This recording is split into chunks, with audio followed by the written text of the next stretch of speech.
Coa chegada do outono, Cambados pon en marcha a súa maquinaria en defensa do medio ambiente. Para os vindeiros meses, o goberno local deseñou un completo programa de actividades centradas na divulgación e defensa dos valores naturais. Son un conxunto de actividades que veñen tamén subvencionadas pola Deputación de Pontevedra, dirixidas a poñer en valor os espacios naturais e a fomentar un estilo de vida saudable vinculado a actividades a desenvolver nestes espacios naturais que temos no concello. Dentro do programa inclúense distintas propostas a desenvolver en espazos naturais cambadeses. Imos propoñer actividades prácticamente todas as fins de semana, de aquí ata as festividades do Nadal, e son actividades, comezaremos a primeira delas xa esta próxima fin de semana con actividade de yoga, que vimos facer dúas actividades de yoga.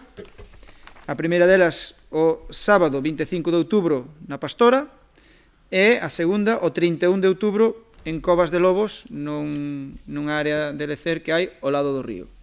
Haberá tamén actividades de iniciación á observación do ceo nocturno, que se lle chama no término anglosaxón o Starlight, e faremos o 2 de novembro no Miradoiro da Barca, en Castrelo, e o 15 de novembro no Miradoiro do Couto de Arriba, tamén en Castrelo. Tamén se van a organizar varios percorridos para a observación de flora e fauna. Estas serán o 8, o 22 e o 29 de novembro.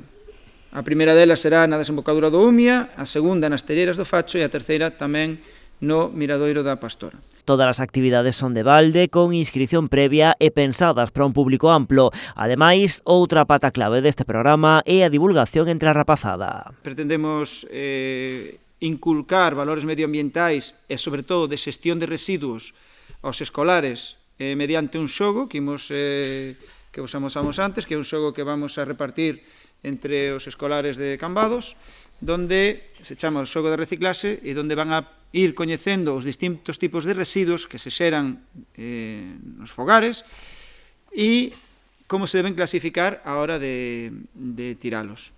Deste xogo vanse repartir uns 1000 exemplares polos distintos centros escolares. Por último, tamén se vai editar un tríptico centrado na rede de espazos de lecer e miradoiros do Concello de Cambados, co obxectivo de fomentar rutas saudables a pé ou en bicicleta.